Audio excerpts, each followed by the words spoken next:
start streaming, so we'll see if that works. Let me know when we go live.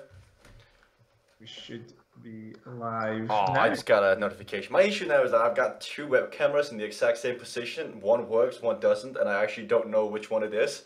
So if it looks like my eyes are twitching, it's because I've got Right, two. so look at the one on your right. This one. Yeah. Oh, okay, I got it now. So everybody, it's Strade Bianche. It's going to be a difficult one to, repeat or to follow the preview that David and Edward did yesterday, because I was listening in the background, I was controlling everything.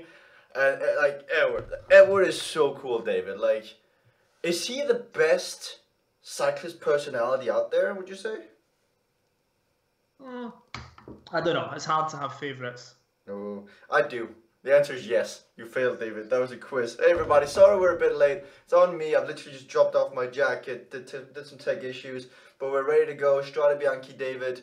It's raining, it's snowy. If you see Mikael Kwiatkowski's Instagram stories, you would see that there's actually like snow and ice over his Oakleys.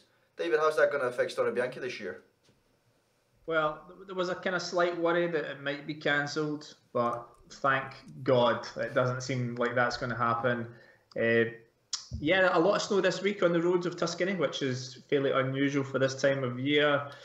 There was a story this morning about one of the sectors kind of being frozen, but the temperature is to rise there kind of today and tomorrow. It's to be wet. So already muddy roads with rain. We are in for a fairly epic Strade Bianche.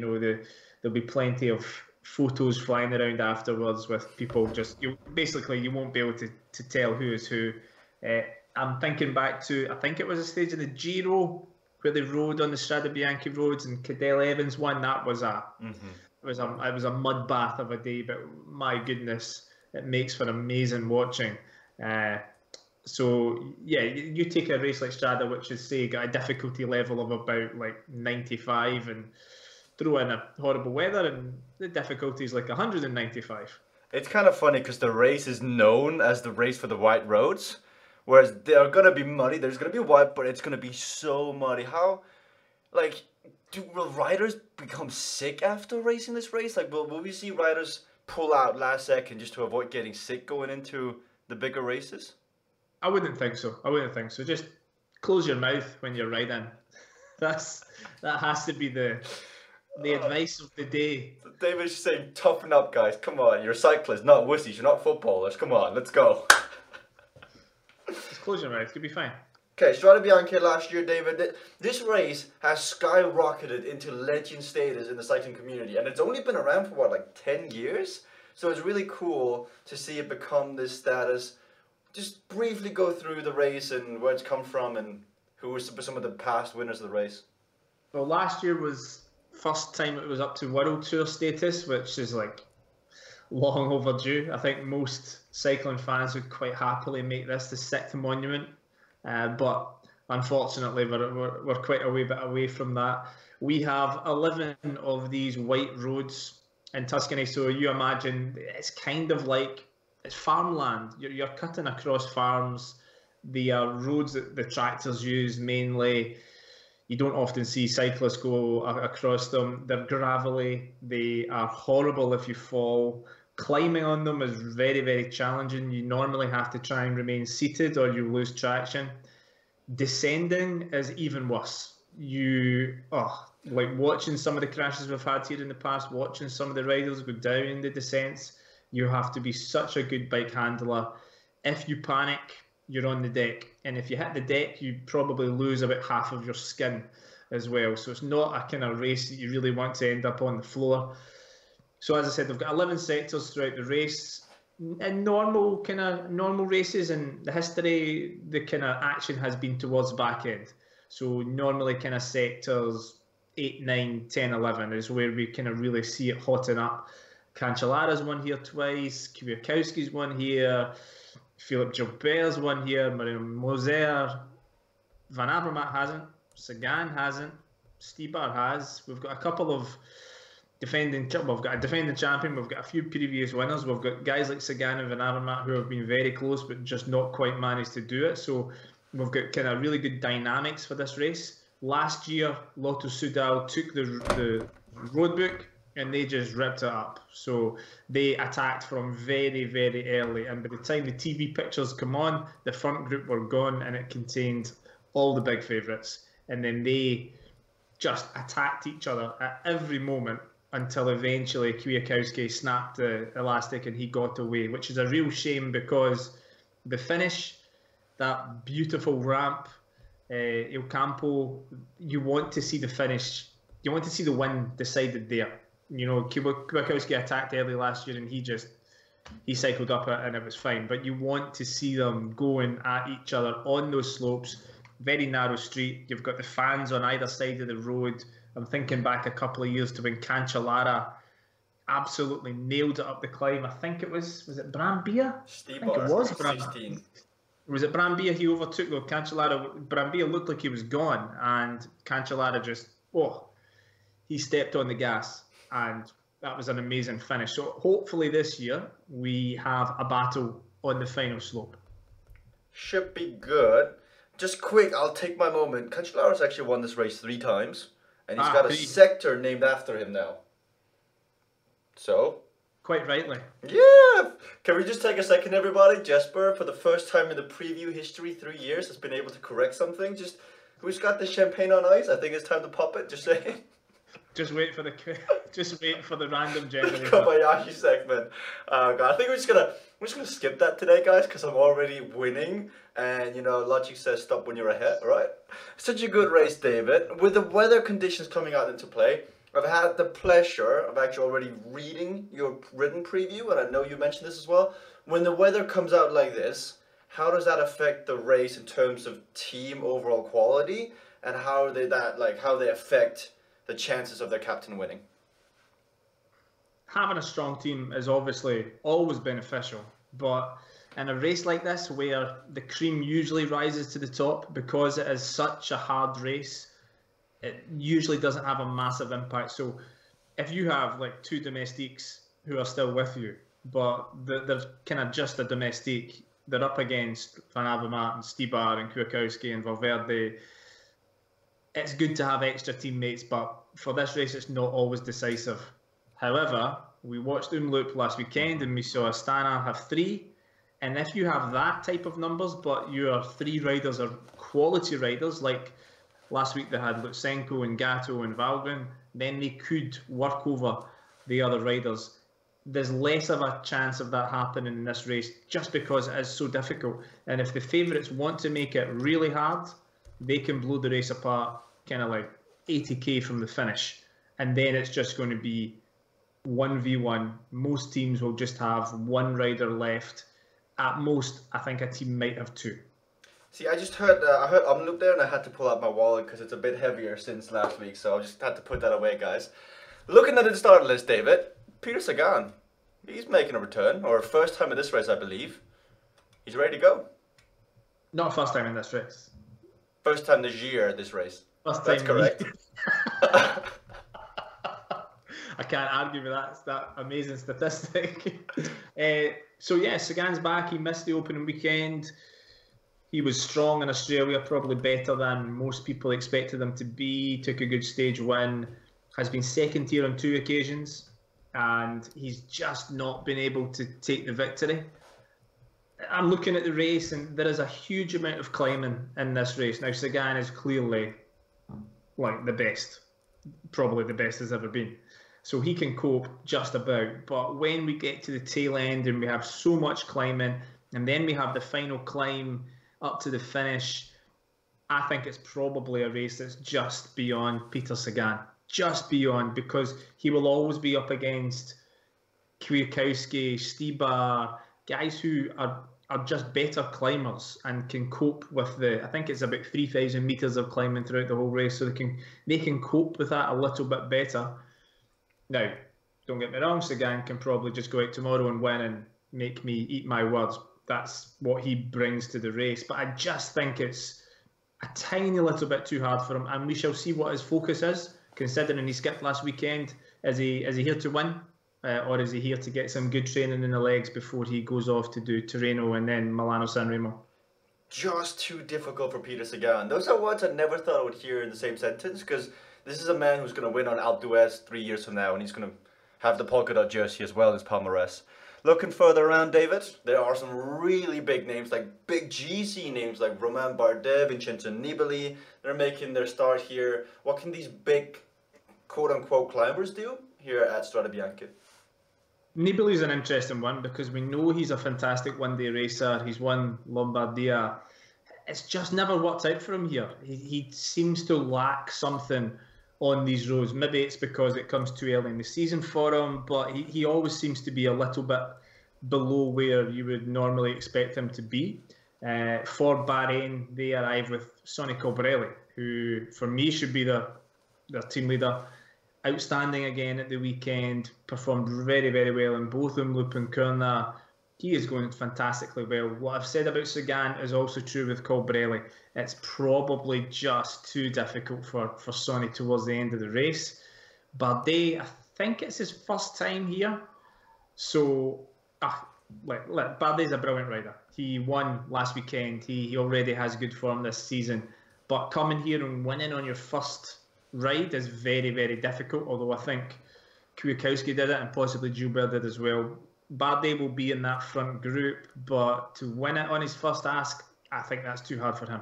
Sepp Vermark, David. I think anyone that watched Omloop know that Sepp Vermark is in the shape of his life. Watching him climb the moor, what can he do here? Just hugely impressive last weekend, but as we spoke about him last weekend, he just doesn't win. You know, one big win in his career, which was Umloop in 2012. He just doesn't win enough. Last weekend's a perfect example. He has outstanding legs.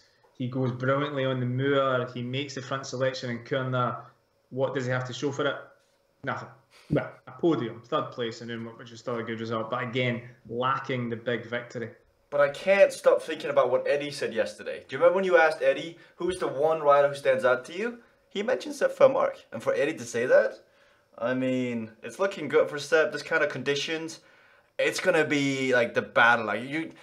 There's some bit of luck involved in this, and that might just like chuck out Vermark. He's going to have a mechanical 50Ks in. It just always seems to happen to the guy. Tom Dumoulin is here. Stephen Kruijswijk is here. The list goes on. David, a name that I think surprised everyone, and I think Patrick Lefevere has already been on the phone to him, Wout van Aert, cyclocrosser. Yeah, did well. What's going on there? Yeah. Was impressive. I mean, Van Aert's been gradually easing himself into road cycling now for a couple of seasons. His ride in Umloop was impressive. That was seriously good. He arrives on the dirt roads, which is much more his speciality. In horrible weather conditions, he'll love that. So it's a race that he could do it. He could go top 5. It would be fantastic to see that. I would really like to see him go toe-to-toe with the likes of Sagan, Stibar and Kwiatkowski. That would be fantastic. What I've said about Sagan, I think, is true for Van Aert. I think there probably is just too much climbing in this race for him at this kind of point of his road career. So we keep going in circles with too much climbing. Who would you pick out from this starter list where that does not apply to them? So which of these riders does this amount of climbing suit them perfectly for? Your defending champion, Michael Kwiatkowski, who, as we all remember, was like the MVP in the Tour de France. Mm-hmm. Chris Froome had a huge thanks for his performances where he rode almost like two different riders in the mountains. There is a perfect amount of climbing for him in this race.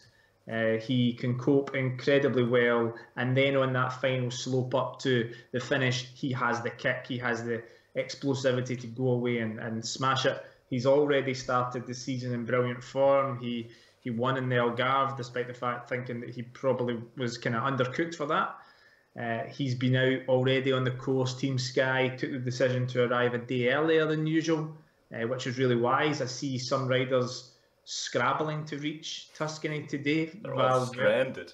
Valverde's one of them, so he's just tweeted a picture from the airport. He's not there yet. Like, who's the other one? It was Scott Thwaites who's kind of struggling to get there. So Sky made a clever decision, get there early because the weather's a bit kind of iffy. So Kwiatkowski, 100%. Climbing is absolutely fine. Tom Dumoulin, well, clearly can cope with the level of climbing. Last season, He was very strong here, but he just couldn't follow the big kind of 3 or 4. So that was a fantastic kind of ride for him. I think he could potentially do it again. Who else? I mentioned Valverde, who surprisingly hasn't been brilliant here before, which is kind of strange because the route looks like it would be perfect for him, especially the final slope. But a couple of years back, he was distanced by Stibar and Van Avermaet on that final slope. He didn't have the kick, which was really surprising back then. It is a beautiful race, and it's balanced perfectly between the punchers who will hope that they can make the end and win it, and I wouldn't classify them as climbers, but your punchers who can climb a bit better. So your Kwiatkowskis and co who want the race to be very, very difficult, and they will continue to push it and push it and push it to make it as hard as possible to try and take some of the zip out of the legs of, say, Greg Van Avermaet, who was very, very close last season. He would have been a little bit frustrated with last weekend. It didn't quite work out for him. He arrives here. He's done well here before, but he's not won. He will be really determined to try and fix that. However, I did see him trying to get the excuses in early by saying he doesn't like to ride in poor conditions. The guy's from Flanders. What's he talking about? It is true, though. I mean, he does seem to perform worse once the weather conditions kicks in.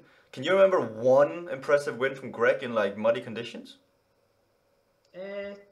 Well, here last season he was very good. Although he finished second, didn't quite have enough. But it's interesting to see. Speaking of your Flanders, Lotte Soudal's here. They bring quite a strong squad. I see Tomasz Marcinski is also on the start list. He was out with a collar injury, I believe it was. He was training on Swift. Who is Lotte Soudal's captain going into this race? Tej, easy. Tej Beno. He was strong in Omloop. Him and Edward had their little competition on the Valkenburg. What is Tej going to do here?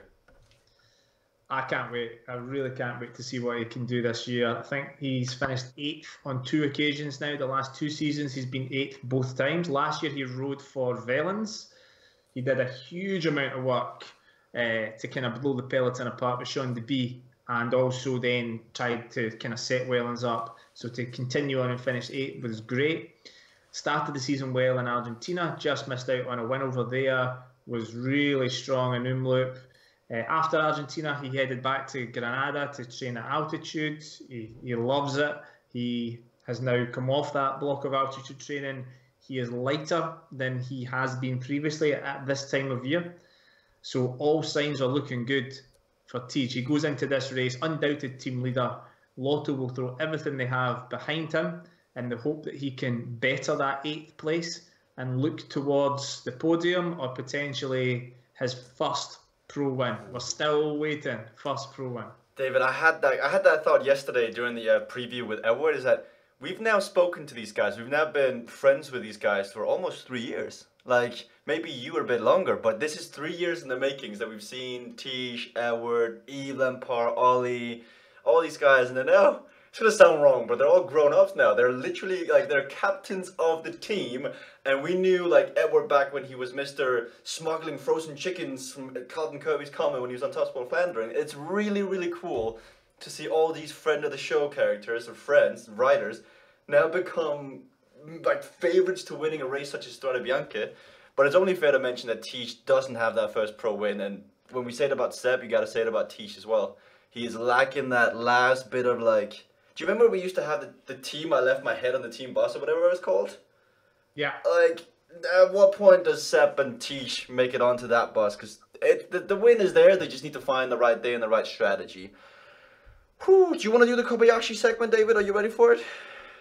I think we need to talk about Quick Step first. I think we've not really discussed them in any great depth. So they've got Gilbert and Stibar, and we saw, or if you watched Les Amis on Tuesday, you saw what they did there. They obliterated it. Almost unfair. You know, you go to Les Amis, you have most teams are Pro Continental, and then Quick Step arrive with like 6 world-class cyclists, and they split the race early, and then they they narrow it down and narrow it down, and they left, was it Gilbert Tepstra and Damien Godin, and I felt really sorry for him because Gilbert did the attack, he closed it down, then Terpstra goes on the attack, he tries to close it down, and then eventually at the end Gilbert jumps past him for second. So Quick Step come here, Gaviria is starting. I like that. I like the fact they've brought him. He's going to be a worker, but it'll be good experience for him. Gilbert, former winner. Stibar, former winner. Stibar always goes well here. The former cyclocross star will love the weather conditions, and I would think that Gilbert will be riding for him. Gilbert seems 100% focused on Paris-Roubaix, I would suggest. I think that seems to be his ultimate goal. Even when he attacked in Les Amis, if Gilbert is on top form, Godin doesn't bring him back.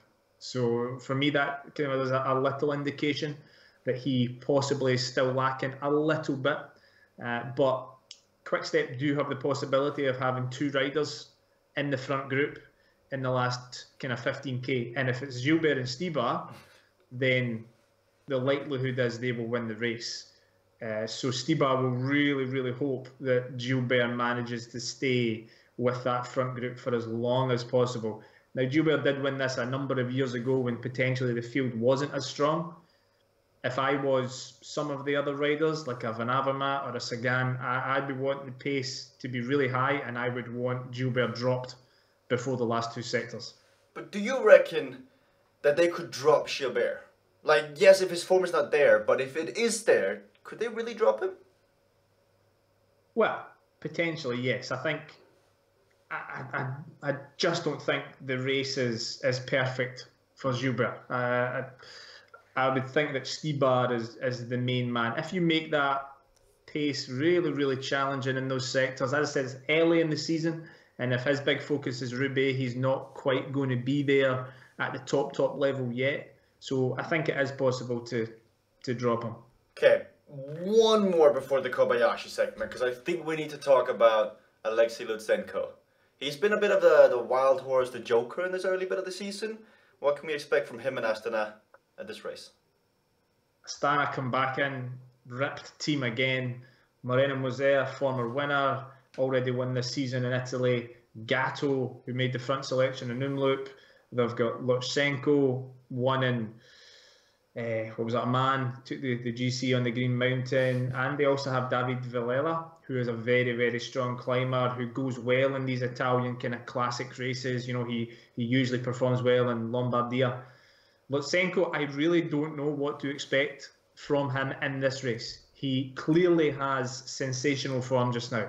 He looked very, very easy in Umloop on Saturday. He didn't seem to go into the red at any point, and he helped cover moves to let Valgren win. So, yeah, I really don't know. He could go really well. I don't know how he handle the surface, but Astana, as they have done in every race this season, come in with a very, very strong looking team who will be disappointed if they don't end up on the podium.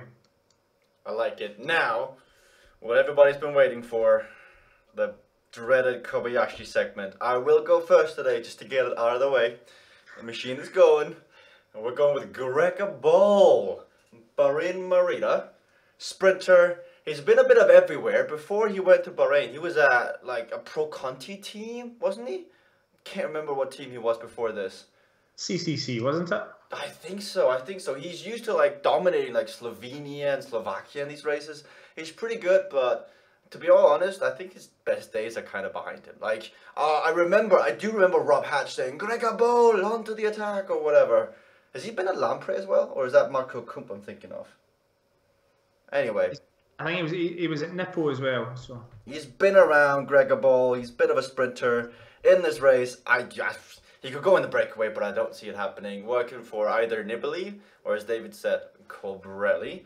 Now, I just made a mistake though. Let's get David on the start block here. For once, Kobayashi, throw this man a curveball. Throw him something that he's no chance of knowing. Yes! David, Nibo Fantini, Sho Hatsuyama.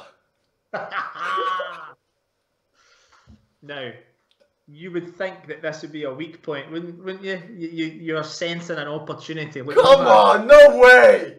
no hands.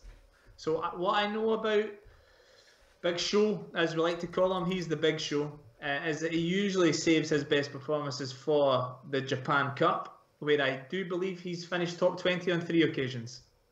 Yep, 15, 16, 17. How?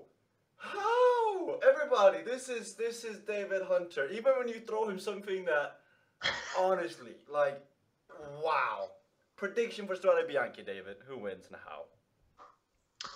Horrible weather, demanding day in the saddle, lots of big favourites who are fairly equal, probably a sizable kind of group of about 10 towards the end of the race. I think it will split early, like last year. I think a team, possibly Astana, will kind of really go for it.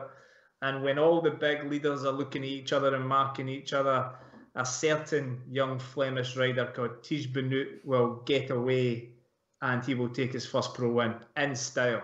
Ooh, that would be a big first win. I'm going to go with a bit safer option today. I just think Mikhail Kwiatkowski's going to win this. Looking at Team Sky, Lukas Wisniewski, really strong recently. Johnny Moscon, you know Johnny Moscon and me, soft spot. Salvatore Puccio, he always finds the best form here. And there's just, I don't see Kwiatkowski being dropped. I honestly don't see it. It comes down to a sprint. He finished first, second, and third. Ladies and gentlemen, that has been our Strade Bianche preview. We are on with Tirreno next, David, I believe. Yeah, so the race starts Wednesday, so preview Monday or Tuesday night. Ooh, gonna be fun, guys. And then we're gonna have to figure out what we do for the races after that, because David, I am going to LA for a week and a half soon. So, it's gonna be fun doing some work over in the States. Anyway, everybody, make sure to tune in tomorrow for Strade Bianche. It's gonna be one hell of a race, and we will see you guys next time.